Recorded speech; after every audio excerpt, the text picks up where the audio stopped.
This program was one of the best things that could have happened to me. I graduated and I didn't have a huge plan, and so I took this job just on a whim, and I got to travel to Alaska and experience Yupik culture and learn new things and meet new people, and it was really great.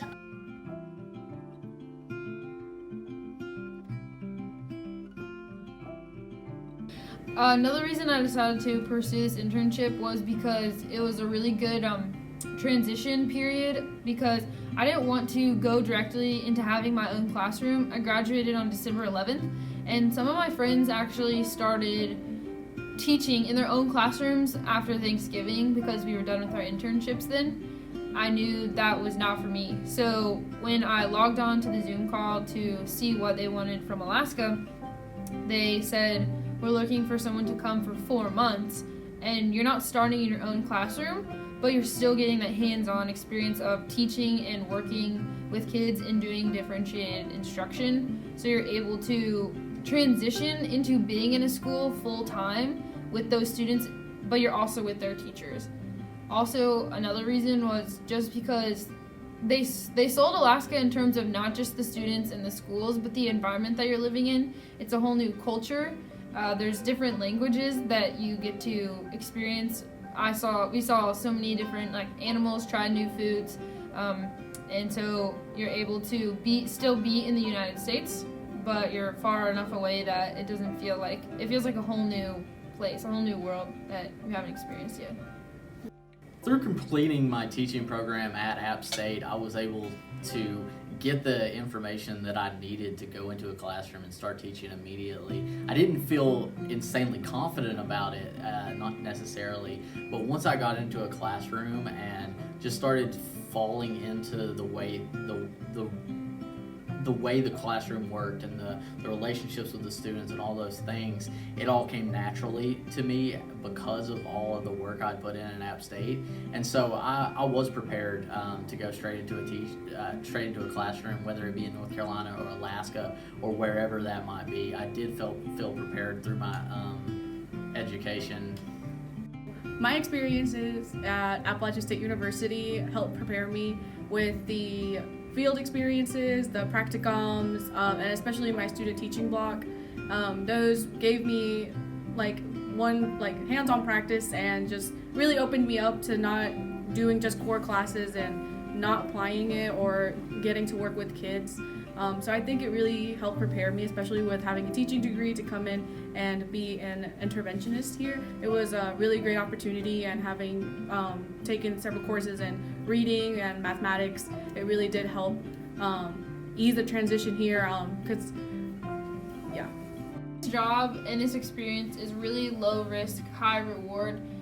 We signed our contracts fairly quickly. We were about to graduate, and then we had 1 month before we moved here, and it was such a good decision because one of the things that they sold us on is that they pay for your flights out here, they pay for your housing, and you also get paid to do the job, and you just get to experience Alaska and all that it has to offer, and you get to teach at the same time. So it's just a great bundle of things.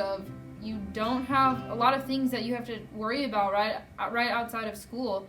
You just get to come do what you want to do and teach. And I think that was one thing for me that was so attractive about taking the job, was just being able to just go do it and not have to worry as much. I saw the pamphlet, the brochure, and they said, we're going to pay for you to fly out, we're going to pay for housing while you're there, and I kind of viewed this as like an extended student teaching. I didn't have the responsibility of my own classroom and building curriculum and all of those things, but I still could teach and figure out if it's truly what I wanted to do with my life. And I'm glad I did, because I may not have stayed with teaching if I had not I may not have stayed with teaching if I had not come to Alaska and taken this opportunity, because it's just been amazing. I've made good money. I haven't had to pay for housing. I've met some really awesome people and built relationships with the community. And so, that was, I just randomly kind of stumbled into this, and it was one of the better decisions I've made. So, yeah. My favorite aspect of the experience while I was here was really the people that were at my site, that the students that I got to know. Like, I liked the environment and, the ice and the snow, and, that was all really cool for me, especially, being from North Carolina. We don't really have all of that stuff. But really what made this experience for me, like why I really value Elecnigic and this place, is the people I got to know. They really are some of the best people I've ever met, like in my life. They just really made this experience for me what it was. In Elecnigic, I felt welcomed, just like getting reached out to by like even like the adults, not just the students there, where they would come in and you could just kind of have a conversation with them and be like, hey, how are you doing? Good. How are you? And ask them, I heard like from your kid that you went out snow going and you caught like a lynx. Was that? Mm-hmm. Yeah, he caught a lynx. It was like, and you can just start conversations like that, because through the kids, you get to meet their parents, and it's really cool just to get to meet that. And I think those relationships are also really important. And that's kind of how I felt welcome. The kids were amazing. And they, like she said, it only took like about a day for them to really open up. It was amazing getting to know them. So I just think it was very, the community itself was just very welcoming. And that's something that I know I was really scared of, was what if we get there and they don't want to talk to us or hang out with us, but that was the complete opposite of what I was expecting. Yes, I got a lot of support from the teachers and the aides at the school. Literally every day we talked about the students and what they needed, and what we're going to go over.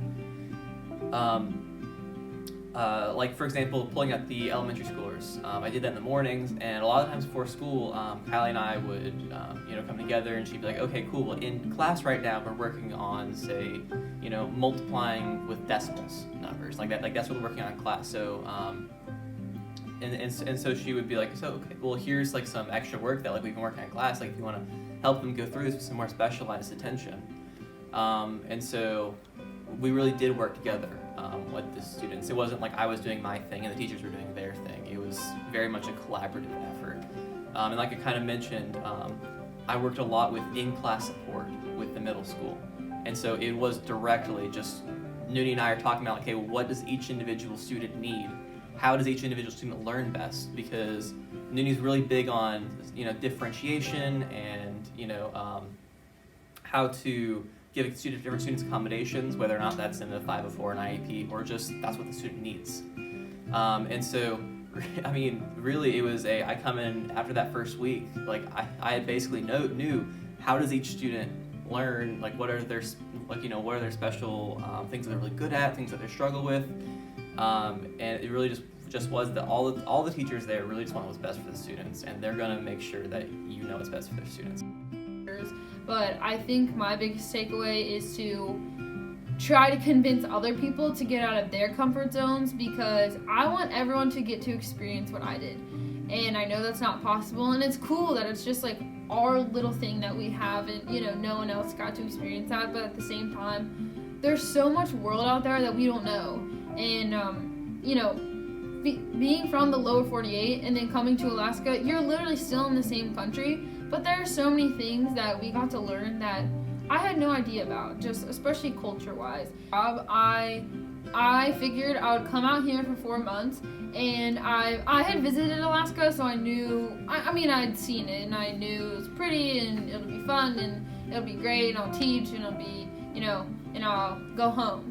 And when I was on the way here, my friends would say, or my family would say, do you think you'll stay? And I was like, no, I'm not moving to Alaska. Why would I do that? And now here we are, we've taken jobs, and I'm so stoked. It's so exciting, because we fell in love with the place and the people and the kids.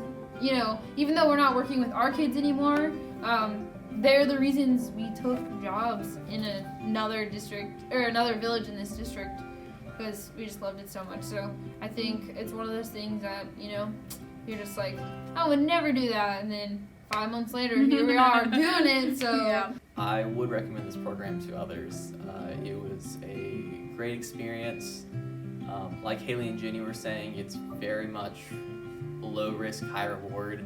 you don't have to pay for housing, you don't have to pay for your flight up here. Like, they basically just throw you down here, provide for you while you're here, and then you teach, and if you're already a teacher, I'm going to hope that you like teaching. So outside of that, it's just a great program. But the biggest takeaway from this was just get out and experience the world. Even though I am going home, just to meet all these people and experience this culture and see new things that I never would have seen before, it was worth it, of course. I was cold the entire time I was here. Even in North Carolina, Boone was too cold for me, but I would do it over 1,000 times out of 1,000. It was an awesome experience, and just to see the things I saw and do the things I did and eat the food I ate and build the relationships that I did, it was a beautiful experience.